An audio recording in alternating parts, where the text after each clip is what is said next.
Partidu ikusgarria jokatu dute Mendizorrotzan Alabesek eta Bermeok.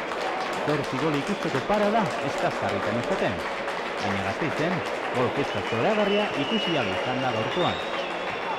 Norgehiagoka jokatu den lehenago, Alabes lideratzen Izarra eta Real Unionekin batera. Bermeo ostera, 11. postuan zegoen 4 punturekin. Bizkaitarrak punturen bat lortzeko asmoz irten dira zelaira. Kontrarasuetan sortu dituzte gol aukera argiena. Bittor aurrelaria izan da aukera gehien izan dituena. Arabarrak ere, minutuetan gola sartzeko esperantzarekin irten dira. Eta, lehenengoa, 18. minutuan heldu da, Crespik sartu du.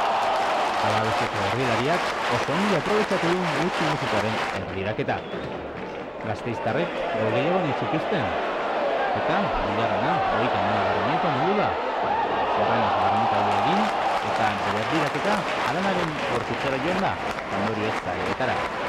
28 markagailuan, eta ikusi dugu posik. Eta, handik minutu batera, Josera Alduren zartatu honek hirugarrena jarri du markagailuan. Atetzen lagunetarrak ezin izan du ezertxoa egin. Emaitza honekin, amaitu dira lehenengo 45 minutuak. Eta bigarren zatiko 5. minutuan, Serrano jokaldi pertsonala ere barruan, muskari eman eta honek laugarren gola lortu du. Zoramena armailetan, jokalari txuri urdinek gertu ikusten zuten garaipena.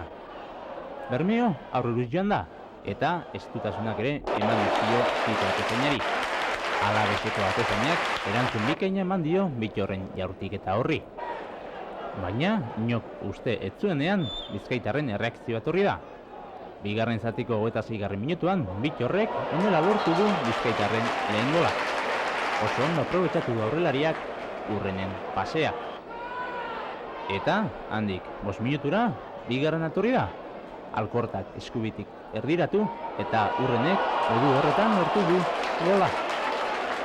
4-2 markagailuan, eta Bermeotarrak partiduari buelta emateko asmoz. Jendeak ez zuen sinisten.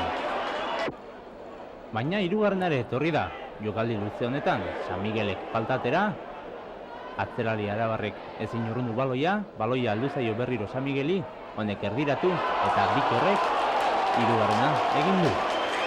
Aurrelariaren bigarrena partidu honetan. Partidu bikaina egin du Bittorrek eta taldeko onena izan da.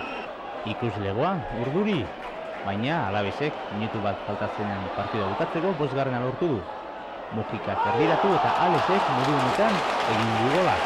Gol benetan zoragarria. Eta Alabesen jarraitzaileak sinestu ezinik. 5 sartu ditu bere taldeak.